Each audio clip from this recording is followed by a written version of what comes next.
राम राम मंडळी, स्वागत आहे तुमचं सागर डुकरे ऑफिशियल या चॅनलवर. तर मित्रांनो, आज आहे भोगी, उद्या आहे मकर संक्रांती. तर आजच तुम्हाला भोगीच्या आणि मकर संक्रांतीच्या हार्दिक शुभेच्छा. तिळगुळ घ्या आणि गोड गोड बोला. खरंच तिळगुळ दिल्याच्या नंतर लोक गोड बोलतात का, या विषयावरती आपला आजचा हा व्हिडिओ असणार आहे. तर विषय असा आहे, खरं तिळगुळ दिल्याच्या नंतर आपल्याला कडू बोलणारे लोक गोड बोलतील का? नाही बोलणार. आयुष्यात असे काही लोक असतात, ते फक्त तुमच्याकडून फायदा घ्यायचा आहे. जोपर्यंत तुमच्याकडे काम आहे तोपर्यंत तुम्हाला गोड बोलणार, नंतर त्यांच्या सवयीनुसार ते जसं वागायचे तसंच वागणार. असे बरेच काही लोक तुमच्या माझ्या जीवनामध्ये असतात, की जे फक्त मतलबापुरते गोड बोलतात आणि नंतर त्यांचा जसं वागणूक आहे तशी ते दाखवतात. असे बरेच काही गोड बोलणारे नातेवाईक असतात, भावकी असतात, सगळेच असतात. त्याच्यामध्ये सगळे झाले मित्रमंडळी असतात. असे माझ्यासोबतच नाही, तुमच्यासोबत पण असतील. नक्कीच मला माहिती आहे, सर्वांसोबत असतात. तर विषय असा आहे, फक्त ज्यावेळेस त्यांचं काम तुमच्यासोबत पडणार त्याच वेळेस ते तुम्हाला गोड बोलणार, चांगलं बोलणार, दादा बाबा म्हणणार. ज्यावेळेस तुमचं काम संपलं, त्यांचं काम संपलं, त्यावेळेस ते तुम्हाला इग्नोर करणार, तुमच्याकडे लक्ष देणार नाही. तुमचं काम पडल्याच्या नंतर तुम्हाला विचारणार पण नाही, तू असा अडचणीत आहे का, तुझ्याकडे पैसे नाही, तुमच्याकडे एखादं संकट पडू द्या तुमच्यावर, दवाखान्याचं कशाचं, तुमच्यापासून ते दूर जाणार, जवळ नाही येणार.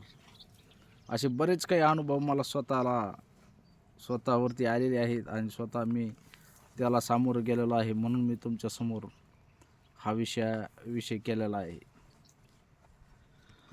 म्हणतात ना, मध आहे तरच मासे आहे. खरोखर ही मन आहे मित्रांनो. ज्यावेळेस मवळाला मध असेल त्यावेळेस त्या कांद्याला मासे असतात. ज्यावेळेस तो कांदा मासे ओसून घेतात आणि नंतर त्याला खाली नुसतं ती पोळी लटकलेली असते, त्यावेळेस त्या माश्या त्याला सोडून जातात. असंच माणसाचं आहे. जोपर्यंत तुमच्याकडे पैसा संपत्ती आहे तोपर्यंत तुम्हाला मान सन्मान आहे.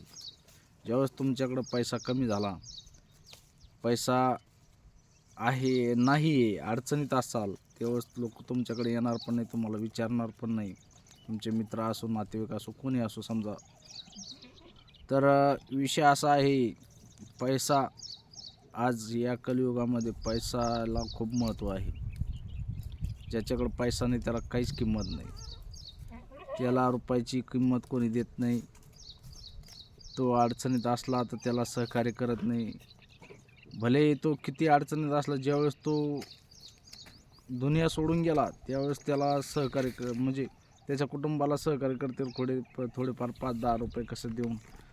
पण जोपर्यंत जिवंत आहे त्याला काहीतरी गरज आहे, पैशाची गरज आहे, मदतीची गरज आहे, तेव्हा हा समाज कधीच मदत करीत नाही, कधीच सहकार्य करत नाही. ज्यावेळेस तो माणूस या दुनियेतून जाईल त्यावेळेस त्याचं म्हणतील, बाबा याने असं करायला नव्हतं पाहिजे, असं नाही तसं नाही.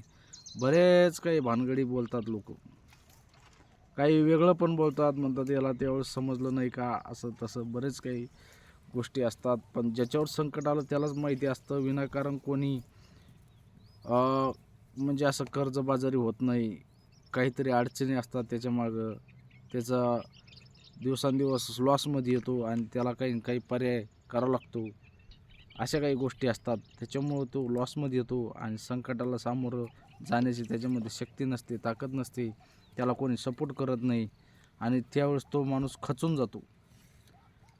पैसा हा माणसाकडं नसला आणि त्याला जर सपोर्ट करणारे भरपूर असले तर तो व्यक्ती कधीच खचून जात नाही. तो व्यक्ती समोर लढू शकतो, तो विचार करू शकतो, आपल्या पाठीमागं आहेत, आपण ताकद लावून लढायचं, त्याच्यामधून आपण काहीतरी पर्याय काढू. पण ज्यावेळेस त्याला माणसाचा आधार राहत नाही त्यावेळेस 100% माणूस तुटलेला असतो.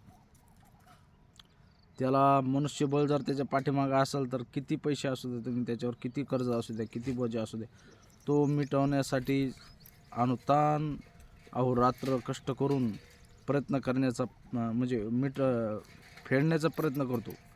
पण ज्यावेळेस त्याच्याकडलं मनुष्यबळ त्याचा साथ सोडून देतं, त्याच्याकडं कोणीच लक्ष देत नाही, त्यावेळेस मात्र तो माणूस पूर्ण म्हणजे डॅमेज होऊन जातो. आणि त्याला शेवटचा पर्याय म्हणून त्याला एकच पर्याय असतो की या दुनियेतून शेवट करायचा आणि निघून जायचं. कारण की बऱ्याच अशा घटना आहेत जिथं ज्यावेळेस त्या माणसाचे अडचण येतो त्यावेळेस त्याच्या कुटुंबातले सुद्धा त्याची साथ सोडतात आणि अखेर शेवटी त्याला वेगळा निर्णय घेऊन या दुनियेतून निरोप घ्यावा लागतो. माझं म्हणण्याचं तात्पर्य एकच आहे, जोपर्यंत माणूस आहे तो अडचणीत जरी असेल तर त्याला गोड बोला, त्याचं सहकार्य करा, त्याच्याशी चांगलं बोला.